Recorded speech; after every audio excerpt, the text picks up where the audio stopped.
जय माता की दोस्तों, कैसे हो आप सब। दोस्तों आप सभी का हार्दिक स्वागत है महाकाली भगत ज्ञान यूट्यूब चैनल में। तो दोस्तों आज की इस वीडियो में हम आपको बताएंगे जिस घर के मंदिर में माँ काली की पूजा होती है उस मंदिर में आती है ये महाशक्ति। जी हाँ भक्तों, अगर आप भी अपने घर पर माँ काली की पूजा करते हो तो ये वीडियो देखना आपके लिए बहुत ज़्यादा ज़रूरी है। अगर आप काली माँ की भक्ति कर रहे हो, पूजा पाठ कर रहे हो, तो काली माँ के साथ साथ आपके घर में ये महाशक्ति भी आती है। जब आप काली माँ की पूजा करते हो तब ये शक्तियाँ आती है। जब आप माँ काली को भोग चढ़ाते हो तब ये शक्तियाँ आती है। जब आपके घर में कोई बुरा संकट आने वाला होगा तब ये शक्ति आपको बचाने आती है। तो जिसके घर में काली माँ की पूजा होती है उसी के घर में ये महाशक्तियाँ आती है। एक एक करके मैं आपको सभी शक्तियों के नाम बताऊंगी। तो पहले वीडियो को लाइक कर दो और कमेंट में जय माँ काली हर हर महादेव ज़रूर लिख देना।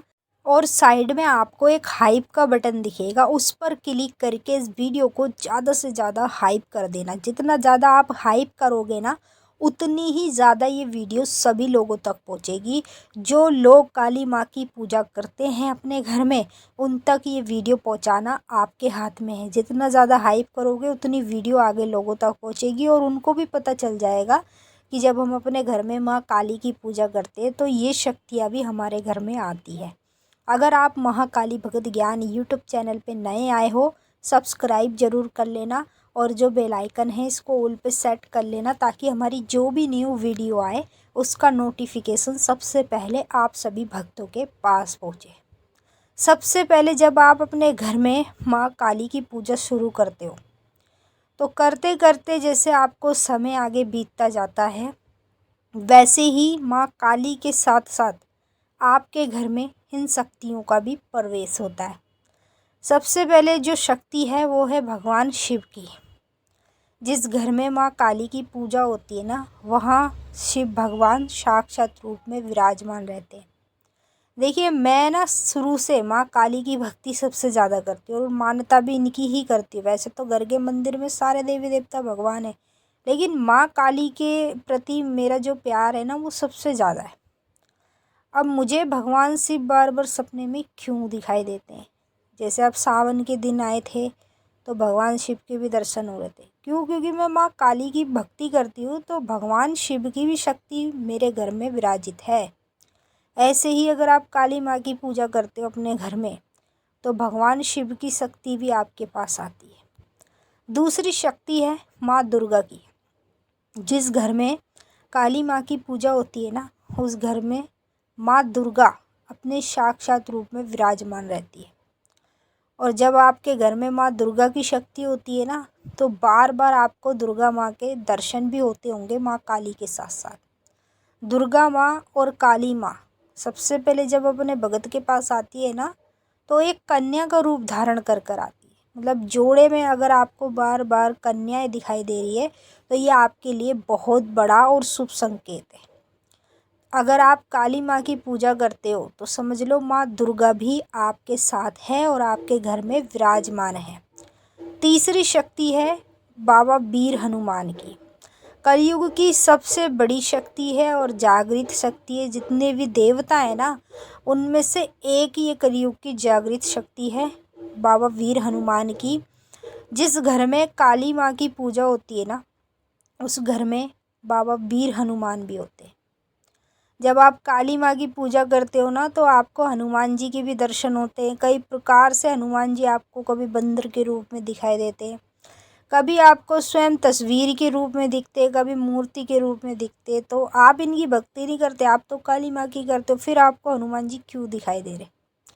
देखिए जिस घर में माँ काली की पूजा होती है ना उस घर में ये महाशक्तियाँ आती हैं। अगर आप काली माँ की पूजा करोगे ना तो ये शक्तियाँ भी आपका साथ देंगी और ये शक्तियाँ आपके घर में विराजमान रहेंगी जब आप अपने घर में काली माँ की भक्ति पूजा पाठ करोगे। तो जितनी भी ये शक्तियाँ हैं ना ये माँ काली के साथ स्वयं चलती हैं। अगर देखिए कोई भी ऐसा कार्य हो जो हमारा नहीं हो रहा हो, हमने अरदास लगा ली, अर्जी लगा ली, तो इन सभी शक्तियों का नाम लेंगे ना हम और फिर माँ काली के आगे अर्जी अरदास रखेंगे तो भाई 24 घंटे के अंदर अंदर हमारा काम हो जाता है। ये शक्तियाँ भी हमारा कार्य करती हैं साथ के साथ। जब हम काली माँ की भक्ति करते हैं ना तो ये शक्तियाँ भी हमारे घर में आती है। चौथी जो शक्ति है वो है माता मसानी की, शीतला मसानी। गुरुग्राम में इनका धाम है और सभी लोगों को पता है। शीतला मसानी की जो शक्ति है ना वो स्वयं काली माँ के जोड़े में चलती है। शीतला मसानी की जो शक्ति है ना वो उनके घर में आती है जहाँ पर काली माँ की भक्ति पूजा पाठ होती है। अगर आप अपने घर में काली माँ की पूजा करते हो तो समझ लो आपके घर में माँ शीतला मसानी भी विराजमान है। जब काली माँ से कोई भी कार्य कराना हो ना तो इन शक्तियों का भी नाम साथ में लो और फिर माँ से कार्य कराओ। मैं आपको लिख कर देती हूँ, गारंटी के साथ आपका कार्य सफल होगा। जिस घर में काली माँ की पूजा होती है ना उस घर में माँ शीतला मसानी भी विराजमान रहती है। पांचवी जो शक्ति है वो है माता कामाख्या की। कलयुग की सबसे बड़ी और जागृत शक्ति है माँ कामाख्या की। जितनी भी जादूगिरी जो भगत बनने, शक्तियों को प्राप्त कर रहे हैं, लोगों का कल्याण कर रहे हैं और लोगों का बुरा भी कर रहे हैं, जितनी भी जादूगिरी चल रही है ना सारी कामाख्या धाम से शुरू हुई है। वहाँ से शुरू होते होते सब जगह आई है। तो सबसे बड़ी शक्ति माना जाता है माँ कामाख्या को। और जब आप काली माँ की पूजा करते हो ना तो साक्षात रूप में माँ कामाख्या आपके घर में विराजमान रहती है। कुछ लेडीसें हैं जो पीरियड्स के समय जब उनके पीरियड्स आते हैं तो उनको ना माँ काली के सभी देवी देवताओं को दर्शन होते हैं पीरियड्स के समय।